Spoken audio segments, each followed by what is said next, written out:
Assalamualaikum warahmatullahi wabarakatuh. We are from group 8 and the members are Anindita Fachrunnisa, Fikri Aulia Almadani, Wilda Khoirunnisa, and I am Siti Fajriah Kurnia Putri. And the first material will be explained by me. Okay, so after completed need analysis and course design, we must decide what we are going to do with it. There are two options. The first is we can discharge the result, and the second is we can continue and use the result. We discharge the result if it is completely impossible, but if we assume that it must be proceed, so we use the result. And when we process the result, there are three possible ways of turning your course design into actual teaching materials. The first is materials evaluation, that is select from existing materials, and the second is materials development or materials writing, that is write your own materials, and the third is materials adaptation, that is modify existing materials. And materials adaptation is combination between materials evaluation and materials development or materials writing. So if we use materials adaptations, so we have to use materials evaluation and materials development processes. Okay, the next is why should we evaluate the materials? Evaluation is a matter of judging the fitness of something for a particular purpose. Okay, and there are several reasons why we should evaluate the materials. The first is given a certain need, and in the light of the resources available, evaluation can be the best solution out of the numbers of possibilities. The second is in any kind of evaluation, the decision finally made is likely to be better for being based on systematic check of all the important variables.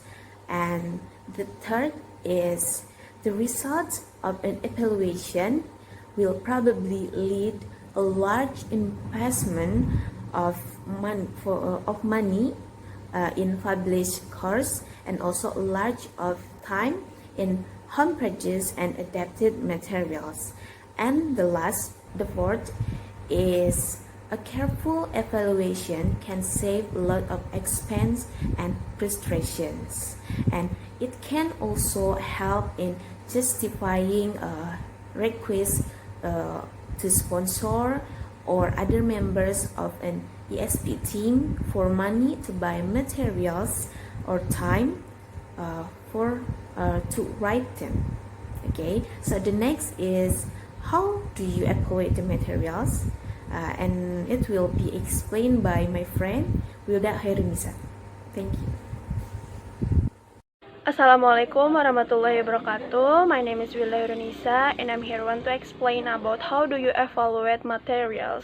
So we can evaluate the materials by using 4 steps. The first step is defining criteria, the second is subjective analysis, the third is objective analysis, and the last step is matching. As you can see, there is a table of materials evaluation process. The first is define criteria, on what basis you will judge materials or which criteria will be more important. The second is subjective analysis, what realization of the criteria do you want to in your course. The third is subjective criteria, how does the materials being evaluated realize the criteria. And the last is matching, how far does the material match your needs. Subjective analysis is analysis when you use your course. You should analyze your course first in terms of materials requirement, and then the objective analysis is analysis of the materials being evaluated. The next slide is audience. Who are your learners based on age, sex, female or male, nationality, study or work, status, knowledge of English, specialism and other, education backgrounds and interests. What is the material intended for? I think the material intended for everyone who want to learn, a student or a worker. The next slide is aims. What are the aims of your course? Before you choose your course, you should know what the aim is first. And then what are the aims of the material? Before you use your material, you should know the aim first and then you can use it. I think that's all for me. The next material will be explained by Anindita. To analyze material, we must observe from some content. Like the previous explanation, there are subjective analysis and objective analysis. For the first, subjective analysis, we can ask about what kind of language description do you require? Should it be structural, notional, functional, discourse-based? Some other kind, a combination of one or more of these. And for objective analysis, we can ask about what types of linguistic description is or are used in the materials. Second, for subjective analysis, is about what language points should be covered. And for objective analysis is what language point do the materials cover. Third, for subjective analysis is about what proportion of work on each macro skill is desired. For objective analysis is about what is proportion of work on each skill. Fourth, for subjective analysis is about what micro skills do you need. And objective analysis is about what micro skills are covered in the material. Fifth, for subjective analysis is about what text types should be included. Manuals, letters, dialogues, or any other kind. And for objective analysis is about what kinds of texts are there in the materials. 6. For subjective analysis is about what subject matter areas is or are required, for example, medicine, biology, etc. Next is what level of knowledge should be assumed, for example, secondary school, 1 year college or university, etc. Next is what types of topics are needed, for example, in medicine. It's about the hospital, organization, medical technology, etc. Next is what treatment should the topics be given. And for objective analysis, it's same like subjective analysis. It's about subject matter areas, level of knowledge, types of topics, and also treatments. 7. For subjective analysis is about how should the content be organized throughout the course. Around language points, by subject matter, by some other means, or by a combination of means.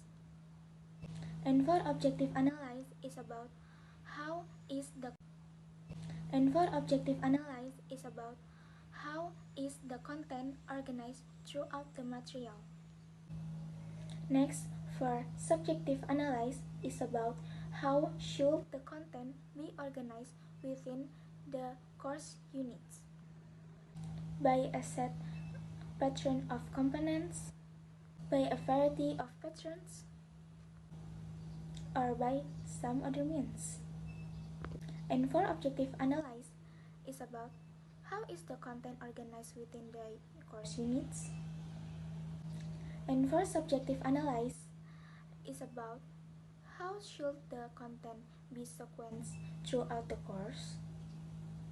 For example, from easier to more difficult, to create creativity, to provide recycling, or by other criteria. An objective analysis is about how is the content sequence throughout the book. And last, for subjective analysis is about how should the content be sequenced within a unit. From a graded for free, from comprehension from production, or by some other means.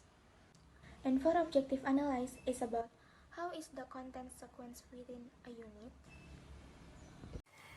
So hi everyone, my name is Aulia Almadani and I would like to explain about the differences between subjective and objective analysis in methodology area. So we know from the previous that Anin told us that between subjective and objective analysis there are so many differences in the content. Now I will tell you the differences in the methodology. Okay, for the first is in subjective, we are questioning about what theories that the materials should be based on, while in the objective, we are questioning about what theories that the materials based on. Can you see the differences? While we talk about subjective, it means we talk about what the learners need, and then what the theories need, and then things that related to the subject. While in the objective, we focus on the object, on the materials in this case. Okay, and then for the second one is what in subjective we ask about what aspect that the learner's attitude should be take to account, while in the objective we ask about what learner's attitude that the materials based on. So again, in subjective we ask about what should the learner's attitude that can be taken, and in objective at the other hand, we only ask about what attitudes that the learners have from the materials. Okay, can you see the differences? Okay, for the next one is in subjective, we ask about what kinds of exercise that are needed. Okay, what kinds of exercise that are needed? It can be guided or free, or it can be comprehension or production, or drama or games. When we talk about exercise, there are so many exercise that can be used, while in the objective we only ask about what kinds of exercise are included in materials.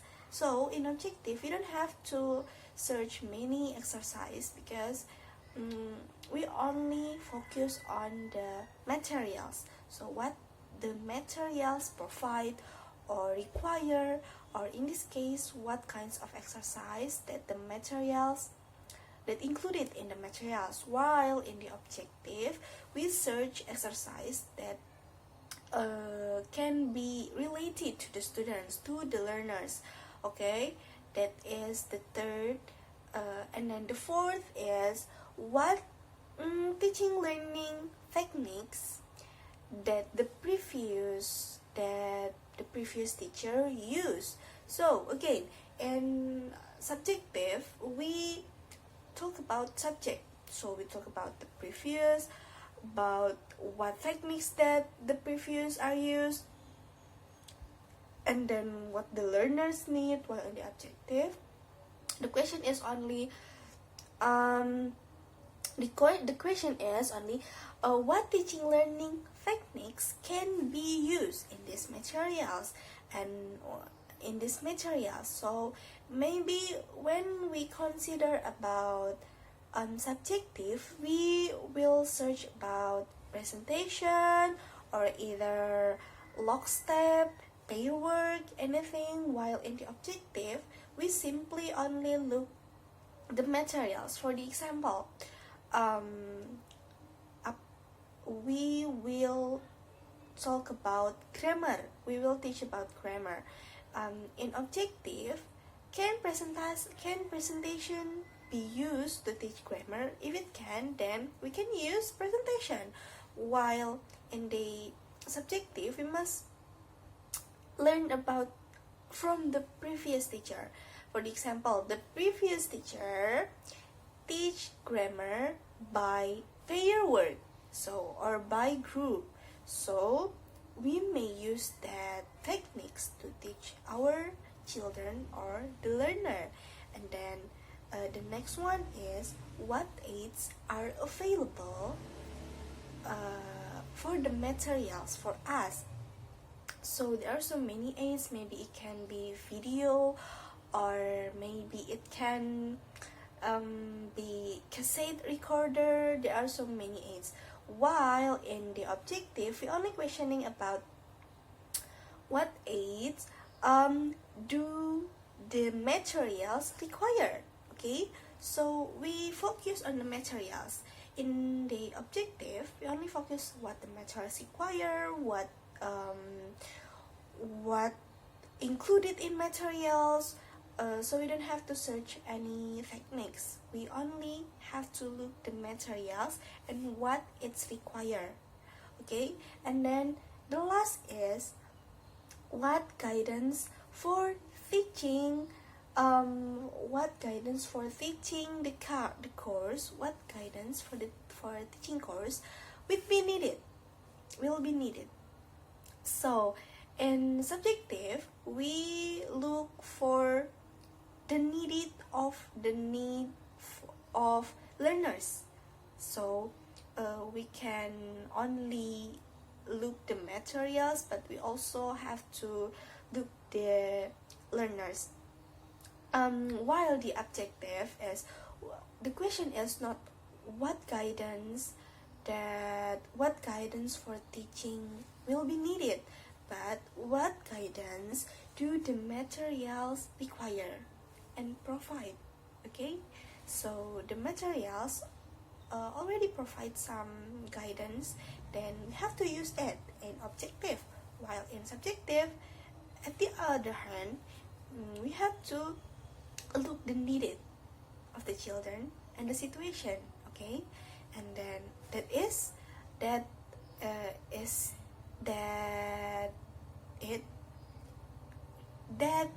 all about the methodology and subjective and objective analysis. And then for the last one, I will make a summary about materials evaluation. For the materials evaluation,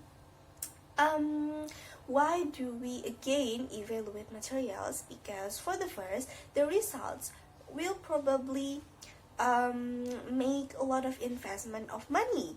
Because why? Because when we evaluate, we will reduce many mistakes and justifying any requests, and then we will save a lot of duplication by revealing existing materials. And then we also can save a lot of expense and frustration. That is all about evaluating materials. And then don't forget that when we want to evaluate our materials, we should be systematic. Okay, we need to follow the process, and we need to decide what criteria that we want to choose. For example, you want to choose subjective analysis as your criteria to evaluate your materials, then you should focus on the needed of learners, and then what the learners want, what they need, and then what the materials, what the previous teacher technique, and etc. And I think that is all from the materials evaluation. Thank you so much for watching, and thanks for the kind of attention. Assalamualaikum warahmatullahi wabarakatuh.